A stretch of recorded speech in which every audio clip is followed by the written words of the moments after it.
நேயர்களுக்கு வணக்கம். இன்றைய நேர்காணலில் திமுகவிலிருந்து திருமிகு ஸ்ரீநிதி அவர்கள் இருந்திருக்கிறார். அவரோடு பேசலாம். வணக்கம் மேம். வணக்கம். தமிழ்நாட்டுல தொடர்ச்சியாக குற்ற சம்பவம் நடைபெறுவதாக உதயநிதி ஸ்டாலின் அவர்களும் கனிமொழி அவர்களும் தொடர்ச்சியா ட்வீட் போடுறத பார்க்க முடியுது. இன்னைக்கு பாத்தீங்கன்னா நாகர்கோவில்ல குட்கா வழக்குல ஒருத்தர் கைதாயிருக்காரு. அவர் லாக்அப் டெத் நடந்திருக்கு அப்படிங்கிற விஷயத்த குறிப்பிடுறாங்க. இன்னொரு பக்கம் பார்க்கும்போது கரூர்ல ஆஹ் ஒரு பெண்ணுக்கு தாவேக ஒன்றிய செயலாளர் பாலியல் துன்புறுத்தல் கொடுத்து மக்கள் அவரை அடிச்சு வித்துட்டு போயிட்டு போலீஸ் ஸ்டேஷன்ல விட்டுருக்காங்க. இதெல்லாம் எப்படி புரிஞ்சுக்கலாம்? ஒரு பக்கம் பார்க்கும்போது தாவேகாவுடைய நிர்வாகிகள் கீழ்மட்டத்துல தவறு செய்யும் போது அதை எப்படி தலைமைக்கு பொறுப்பேற்க முடியும்? அவங்க ஏதோ ஒரு தாண்டுதனமா பண்ணிடுறாங்க அப்படிங்கிற விஷயத்த பலரும் வெளிப்படுத்துறாங்க. எப்படி பார்க்கலாம்?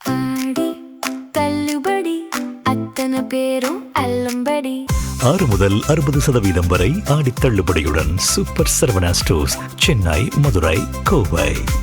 எல்லா சட்டத்தை விட தலை சிறந்த சட்டம் அரசியலமைப்பு சட்டம் அப்படின்னு சொல்லுவாங்க. அப்படிப்பட்ட நம்ம உயிர் நாடியா இருக்கக்கூடிய அரசியலமைப்பு சட்டம் எல்லா குடிமகனுக்கும் பொதுவானதுதான். இப்ப நீங்க ஒரு ரூல் ஆஃப் லா அப்படின்னு எல்லாம் என்ன சொல்றாங்க? ரூல் ஆஃப் லா, ஆர்டிகல் 14 இதெல்லாம் என்ன சொல்லுது? சட்டத்தின் முன் யாரா இருந்தாலும் சமம். அது முதல்வர் விஜயா இருக்கலாம், அமைச்சர்களா இருக்கலாம், தாவேகா நிர்வாகியா இருக்கலாம், சந்தோஷா இருக்கலாம், ஸ்ரீநிதியா இருக்கலாம், யாரா வேணா இருக்கலாம். அப்ப ஒரு அரசியல் அமைப்பு அப்படிங்கிற சட்டத்தை நம்ம நாட்டுக்கு எது கொண்டு வராங்க? முன்னாடி இருந்த கிரவுன் சிஸ்டம், ராஜா மன்னர் ஆட்சியில எல்லாம் பாத்தீங்கன்னா நீங்க அவங்க என்னதான் கொடுங்கோல் ஆட்சி கொடுத்தாலும் நீங்க மன்னர்களை தண்டிக்க முடியாதுங்கிற சட்டம் இருந்தது. அப்ப சுதந்திரத்துக்கு பின்னாடி அரசியல் அமைப்பு சட்டம் அப்படிங்கிறத அம்பேத்கர் அவர்கள் நிறுவியதுக்கு காரணம் சட்டம் அப்படிங்கிறது எல்லாத்துக்கும் சமம். எல்லாத்தை விட தலை சிறந்த சட்டம் அரசியல் அமைப்பு சட்டம் தான்.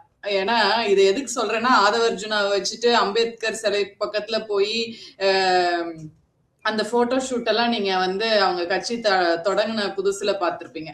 அப்ப அம்பேத்கரை கொள்கை தலைவரா கொண்ட கட்சி தான் தாவேகா இல்லையா? அப்படிப்பட்ட ஒரு அரசியலமைப்பு சட்டம் நம்மளுக்கு எல்லாம் என்ன சொல்லுதுன்னா, சட்டத்தின் முன் நீ மன்னரா இருக்கலாம், முதலமைச்சரா இருக்கலாம், சாமானியனா இருக்கலாம், எல்லாத்துக்கும் சமம் தான் அப்படின்னு சொல்லுது. அதான் ஆர்டிகல் 14 ரைட் டு ஈக்குவாலிட்டி, நம்மளுடைய ஒரு ஃபண்டமெண்டல் ரைட் சொல்லுது. இப்ப இந்த விஷயத்துல அந்த சபரிவர்மன் அப்படிங்கிறவரை நீங்க இன்னைக்கு குறிப்பிட்டீங்க. அதை படிக்கும்போது ரொம்ப அதிர்ச்சிகரமா இருந்துச்சு. எங்களுடைய எதிர்கட்சி தலைவர் திரு உதயநிதி ஸ்டாலின் அவர்களும் அதுக்கு கண்டனம் தெரிவிச்சிருந்தாங்க. அதாவது ஃபர்ஸ்ட் ஒருத்தவங்க ஒரு அரசு ஜுடிஷியல் கஸ்டடி, அரசோட காவல்ல இருக்கும் பொழுது அந்த நேரத்துல அவங்களுடைய உயிரா இருந்தாலும் அவங்களுடைய பாதுகாப்புக்கும் முழு பொறுப்பு அந்த இடத்துல அரசாங்கத்துக்கு தான் சொந்தம் இல்லைங்களா? இதைத்தான் நம்ம சட்டமும் சொல்லுது, உச்ச நீதிமன்றம் சொல்லுது, எல்லாமே சொல்றது ஒருத்தர் ஜுடிஷியல் கஸ்டடியில இருக்கும்போது அவர்களுக்கான முழு பொறுப்பும் அரசுக்கு தான் சொந்தம்னு சொல்லி. இப்ப இந்த இடத்துல அவரு சபரிவர்மனுங்கிற அவரை இந்த குட்கா வச்சிருந்தாருன்னு சொல்லி பறிமுதல் பண்ணி ஜுடிஷியல் கஸ்டடிக்கு கொண்டு வராங்க இல்லையா? அப்ப ஒருத்தவங்க குற்றவாளியா இல்லையா அப்படிங்கறது எல்லாமே நீதிமன்றம் தீர்மானிக்கும். காவல்ல ஒருத்தவங்க இருக்கும்போது உயிரோட பாதுகாப்போட அப்படிதான் நீதிமன்றத்துக்கு முன்னாடி போய் நீங்க நிறுத்தணும். இதைத்தான் நம்ம அரசோட அரசியலமைப்பு சட்டமும் சொல்லுது. அதுதான் நம்ம கடமையும் கூட. ஒருத்தர் ஆளுங்கட்சியா இருக்கும்போது அவங்களுக்கு சட்டம் வேற விதமா இருக்காதுல்ல. எல்லாரும் சமம் அப்படிங்கிறது தானே சட்டம். அப்ப அந்த அருணுங்கிறவர் பாத்தீங்கன்னா அவர்கிட்ட 8 கிலோ குட்கா பறிமுதல் பண்ணிருக்காங்க. அன்னைக்கே அவருக்கு பெயிலும் கிடைச்சிருக்கு. இப்ப பார்க்க போனா இங்கேயும் ஒரு குட்கா பறிமுதல், அங்கேயும் ஒரு குட்கா பறிமுதல். ஆனா அந்த பவானியை சார்ந்த அருணுங்கிறவர் ஒரு தாவேகா நிர்வாகியா இருக்கிறதுனால அவருக்கு உடனே பெயில் கொடுக்குது. சாமானியருக்கு வேற சட்டம், சாமானியனா இருக்கக்கூடிய சபரிவர்மனுக்கு வேற சட்டம். நீங்க ரிமாண்ட் பண்றீங்க, கஸ்டடியில வைக்கிறீங்க. இப்ப அதுல பெரும் குற்றச்சாட்டு அவங்க அவருடைய இறப்பு, அந்த அவருடைய இறப்புல சந்தேகத்துக்கு உள்ளாகுதுன்னு சொல்லி அவங்களுடைய குடும்பத்தாரே சொல்றாங்க. அதாவது பல்வேறு இடத்துல காயங்கள் ஆயிருக்கு, எங்களுக்கு இந்த மரணத்துல எங்களுக்கு பிரச்சனை இருக்குன்னு. இப்ப இதே விஜய் அவர்கள் இந்த மாதிரி கஸ்டோடியல் டெத்ஸ்க்கு இதுக்கு முன்னாடி பல்வேறு குரல் கொடுக்குறேன் அப்படி இப்படின்னாரு. ஆனா அவருடைய அரசுல இப்படி நடக்குது. அப்ப இதுக்கு அரசு தானே பொறுப்பேத்துட்டு அவங்க காவல்ல இருக்கவங்களுக்கு இப்படி நடக்குது. இதே சிமிலர் அஃபென்ஸ் பவானில ஒரு தாவேகா நிர்வாகிக்கு நடக்கும்போது அவங்களுடைய ஒரு டிஃபரன்ஷியல் ட்ரீட்மெண்ட்டை நம்ம பார்க்க முடியுது. அப்ப நீங்க எந்தவித ஒரு தவறுகள்ல இருந்து தப்பிக்கணும்னா அப்ப நீங்க தாவேகா நிர்வாகியா இருந்தா டிவிக்கு எனக்கு வந்து எந்த புகார் இருந்தாலும் சரி, குடியா இருந்தாலும் சரி. இப்போ இது வந்து நம்ம வட மாநிலத்துல பார்த்திருப்போம். இந்த பிஜேபி வந்து பல குற்றங்களை பண்ணியிருப்பாங்க, பல கிரைம்ஸ் வந்து கமிட் பண்ணியிருப்பாங்க, போய் பிஜேபியில போய் சேர்ந்தா அது ஒரு வாஷிங் மிஷின். அதே மாதிரி இப்ப வந்து பாத்தீங்கன்னா இதுல இருந்து இவங்க ஒரு என்ன ஒரு பிரசிடென்ஸ் சொசைட்டிக்கு செட் பண்றாங்கன்றது ஒண்ணு இருக்குல்ல. அப்ப நான் என்ன தப்பு வேணா பண்ணலாம், என்ன கிரைம் வேணா கமிட் பண்ணலாம், நான் போய் டிவிகேல ஒரு உறுப்பினர் அட்டையோ ஒரு நிர்வாகி ஆயிட்டேன்னா ஐ வில் பி ப்ரொடெக்டட். எனக்கு மட்டும் கான்ஸ்டிடியூஷன்ல அரசியலமைப்புல தனி இடத்த வந்து விஜய் அவர்கள் வந்து கொடுப்பாங்க. அம்பேத்கர் எழுதிய சட்டத்துல எனக்கு தனி பாதுகாப்பு இருக்கு, ஒரு ஸ்பெஷல் ப்ரொவிஷன் இருக்கு, நான் தாவேகா நிர்வாகியா இருந்தாங்கிற மாதிரி தான் இவங்க கொடுக்கக்கூடிய அந்த டிஃபரன்ஷியல் ட்ரீட்மெண்ட். அப்ப நீதிமன்றம்ங்கிறது ஒரு ஒரு ஒரு குடிமகனுடைய கடைசி நம்பிக்கைன்னுவாங்க. அப்ப அப்படி இருக்கும் பொழுது இந்த மாதிரியான இவர்கள் செயல் இந்த இதுக்கு உடனே அரசு வந்து பொறுப்பேற்று அந்த ஏன் இப்படி நடந்துச்சு, ஏன்னா அவங்க வந்து அவங்க அரசு தரப்புல வந்து அவங்கதான் இதுக்கு ஓனர்ஷிப் எடுத்து எக்ஸ்பிளனேஷன் கொடுக்கணும். சோ அதை வந்து அவங்க சரிவர பார்க்கணும். சட்டம் ஒழுங்கு ஏற்கனவே விஜய் ஆட்சியில கேலி கூத்தா இருக்குது. எவ்வளவோ வந்து 40 நாளையே 140 செக்ஷுவல் கிரைம்ஸ் வந்திருக்கு. போக்சோ கிரைம்ஸ், அவ்வளவு போக்சோ கிரைம்ஸ் ஒரு நாள்ல குழந்தைகளுக்கு எதிரான பாலியல் குற்றச்சாட்டு வந்து 5, அதெல்லாம் வந்து ரெக்கார்ட் ஹையா இருக்கு கிரைம்ஸ். சோ அப்படி இருக்கும் பொழுது ஒரு பாதுகாப்பு இல்லாத சமுதாயத்துல நம்ம வாழ்ந்துட்டு இருக்கோம். அதுல இந்த மாதிரி கிரிமினல்ஸ்க்கு வந்து நீங்க ஒரே நாள் வந்து பெயில் கொடுத்துருக்காங்க. பட் இதே இன்னொருத்தவங்களுக்கு வந்து கஸ்டோடியல் டெத் நடக்குது. ஸோ இந்த மாதிரி இந்த மாதிரி சட்டத்தை வந்து ஒரு லாவை அட்மினிஸ்டர் பண்ணக்கூடாது. அது வந்து தமிழ்நாடுக்கு மிகப்பெரிய ஒரு சிக்கலான சிச்சுவேஷன் தான். ஸோ இதுதான் என்னுடைய கருத்து இந்த 2 விஷயத்தை பொறுத்தவரைக்கும். இன்னொரு பக்கம் பார்க்கும்போது பாலியல் குற்றங்கள்ல தொடர்ச்சியாக தாவேக்காவினர் ஈடுபடுறாங்க. அதை முன்வச்சு பேசும்போது கீழ்மட்ட நிர்வாகிகள் தப்பு பண்ணும்போது அதை எப்படி கட்சி சார்பா வந்து நீங்க பேச முடியும், கட்சி எப்படி பொறுப்பேற்றுக்க முடியும் அப்படிங்கிற கேள்வி இருக்கு இல்லையா? அதை எப்படி நம்ம புரிஞ்சுக்கலாம்? இல்ல அது எப்படி நீங்க அப்படி சொல்ல முடியும்? இப்ப நீங்க கட்சியை அப்பாற்பட்டு எப்படி சொல்ல முடியும்? இன்னைக்கு அந்த கட்சி தானே இன்னைக்கு ஆட்சியில இருக்கு. நம்ம இவ்வளவு குற்றச்சாட்டு வைக்கிறோம்னா முதலமைச்சரா தன்னுடைய தாவேகாவுடைய கட்சி தலைவர் விஜய் அவர்கள் தானே இங்க முதலமைச்சரா இருக்காரு.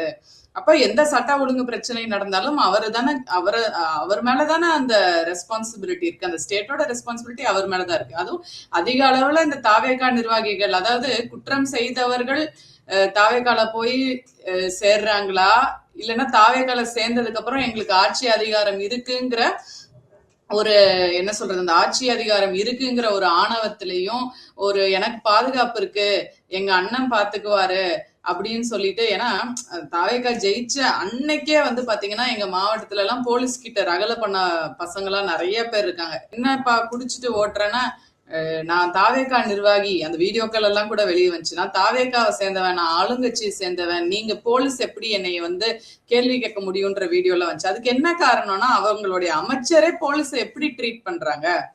நீங்க ஒரு கட்சி தலைவரா உங்க கட்சியோட சீனியர் அமைச்சர்கள் முதல்ல என்ன ஒரு பிரசிடென்ஸ வந்து தொண்டர்களுக்கு நீங்க செட் பண்றீங்க? நீங்களே வந்து கரூர் சம்பவத்துல அமைச்சர் ஆதவர்ஜுனா என்ன பேசினாரு, இது மொத்த காரணமும் போலீஸ்ன்னு டிஸ்ரெஸ்பெக்ட் பண்ணி அப்படி ஒரு அவதூற வந்து பேசுறாரு. அப்ப கட்சியில இருக்கக்கூடியவங்க வந்து என்ன நினைக்கிறாங்க, சரி நம்ம என்ன தப்பு வேணா பண்ணிக்கலாம்.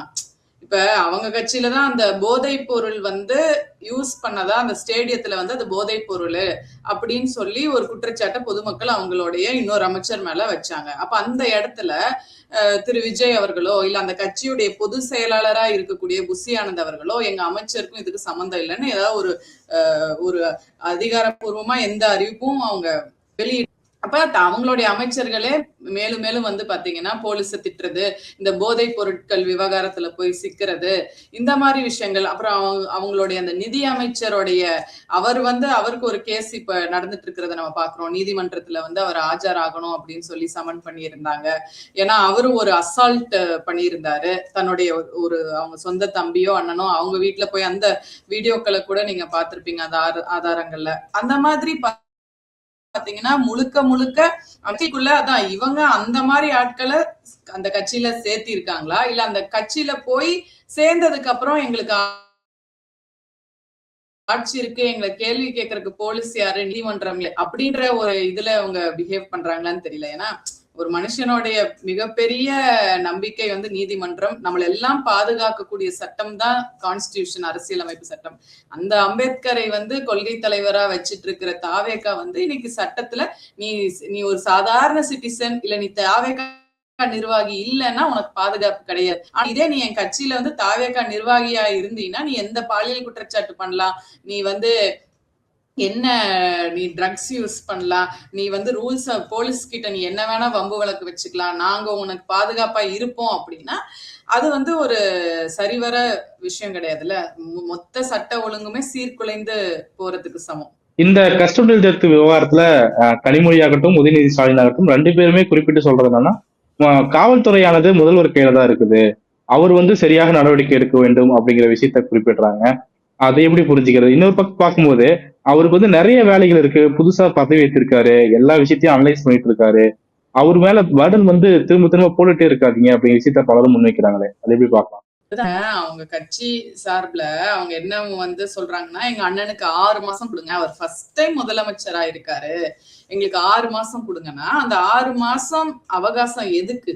இப்ப வந்து அவங்க பல்வேறு திட்டங்களை சொல்லியிருக்காங்க, அதுல அவங்க எத்தனை ஃபீஸபிளே எத்தனை நம்ம சொல்ல முடியாது இல்லையா, அதுக்கு இப்பவே அவங்க சாக்கு போக்கு சொல்லிட்டாங்க. அப்ப அந்த ஸ்கீம்ஸை நீங்க இம்ப்ளிமெண்ட் பண்றதுக்கு வந்து 6 மந்த்ஸ்னா கூட ஓகே ஒத்துக்கலாம்.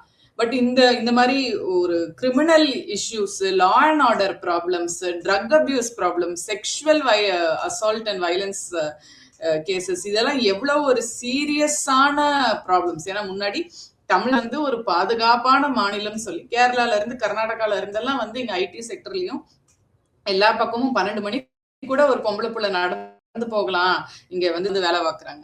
ஆனா நம்மளும் வந்து ஒரு யூபி அந்த மாதிரி மாநிலங்கள்லாம் எவ்வளவு பாலியல் குற்றச்சாட்டுகள் எல்லாமே நடக்குது. இப்ப இந்த மாதிரி இந்த லா அண்ட் ஆர்டர்ல அதை அவங்க மிஸ்யூஸ் பண்றாங்களா, எல்லா தாவேகா நிர்வாகிகளும் மிஸ்யூஸ் பண்றாங்க. அதனுடைய சீரியஸ்னஸையும் அந்த கவர்னன்ஸ் வந்து ஃபர்ஸ்ட் இந்த அமைச்சர்களுக்கே தெரியல, அவங்களுடைய எப்படி கவர்னன்ஸ் பண்ணணுங்கிறதே தெரியல. அந்த மாதிரி ஒரு அப்படியே நம்மளை பின்னோக்கி எடுத்துட்டு போகுது.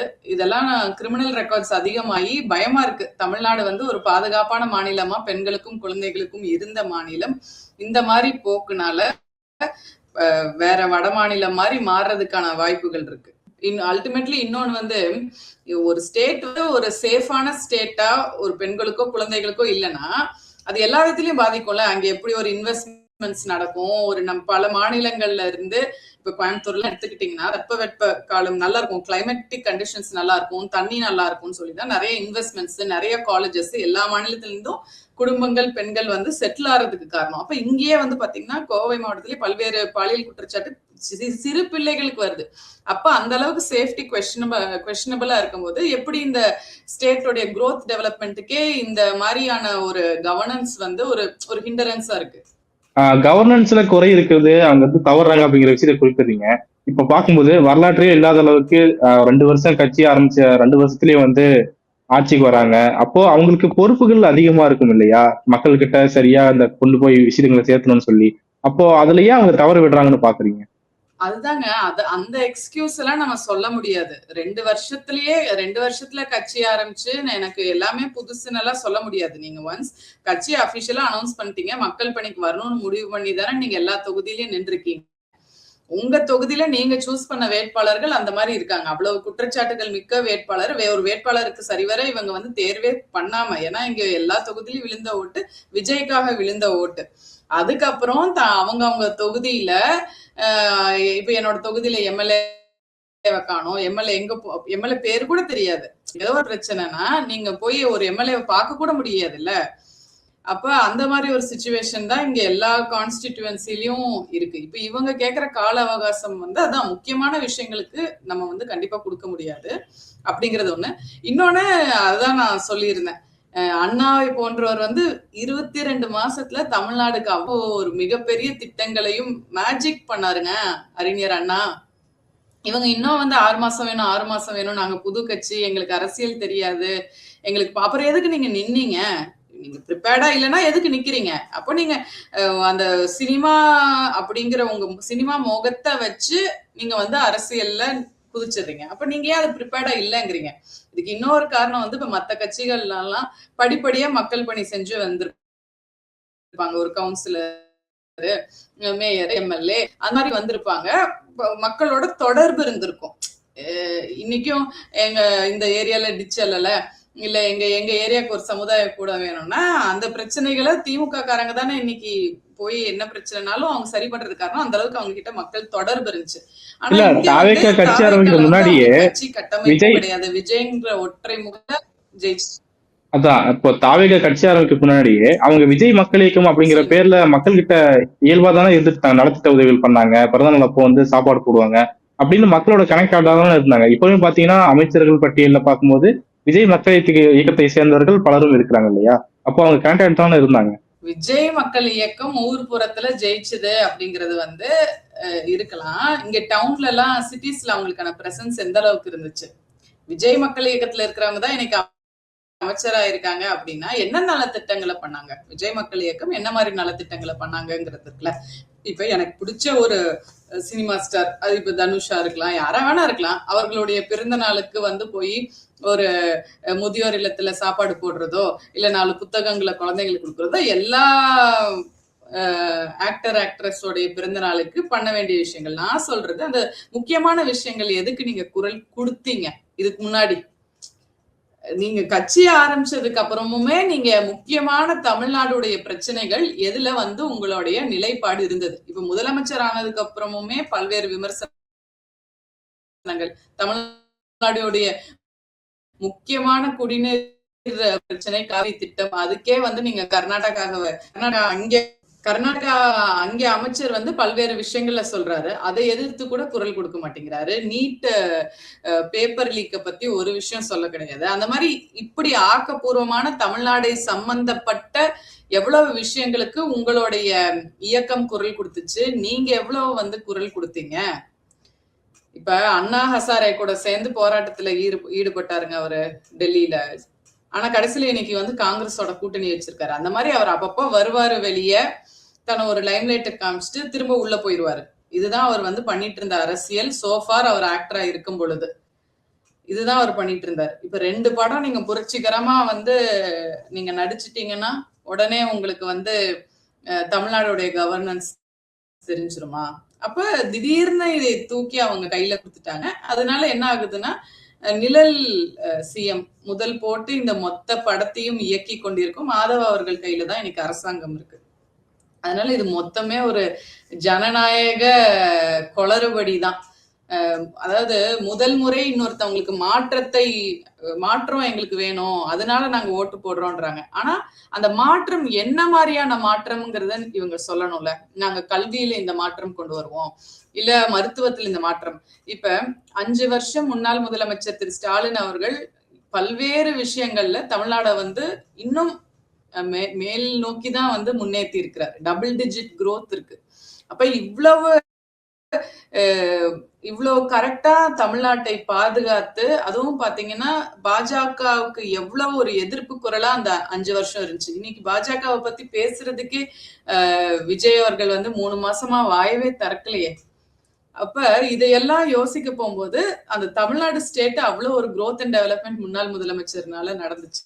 இது நம்ம அப்படியே கொண்டு போய் இந்த குழந்தைய வந்து நம்ம அவங்க கையில கொடுத்துருக்கோம். ஆனா அவங்க மேலும் மேலும் வந்து பாத்தீங்கன்னா அவங்களுடைய அந்த சினிமா அரசியல், ரீல்ஸ் அரசியலை பண்ணிட்டு தமிழ்நாடு முதன்மை மாநிலமா இருக்கிறது பின்னோக்கி போகக்கூடாது இவர்களால அப்படிங்கிறது தான் நிறைய பேர்த்தோட கவலையா இருக்கு இன்னைக்கு. இந்த சூழல்ல பல்வேறு முக்கியமான விஷயங்களை பண்ணிட்டீங்க. உங்களுடைய நேரத்திற்கும் கருத்திற்கும் மிக்க நன்றி.